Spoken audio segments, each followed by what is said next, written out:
তোমার বাবা কোথায়?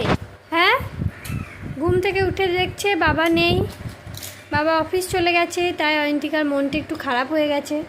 এখন মায়ের ওষুধগুলো নিয়ে কি করবে? ওষুধ নিয়ে কি করবে মা? ওষুধ নিয়ে কি করবে?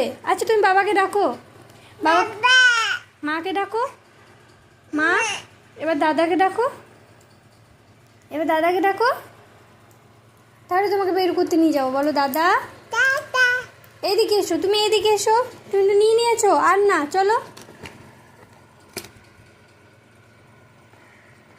কি করবে? হ্যাঁ, তুমি কিন্তু পড়ে যাবে, ওইদিকে যাও। আচ্ছা একবার কাকাকে ডাকো তো, এবার দিদি বলো, হ্যাঁ আর একটু বলো। আচ্ছা বলো ভাই, হ্যাঁ বলো ভাত।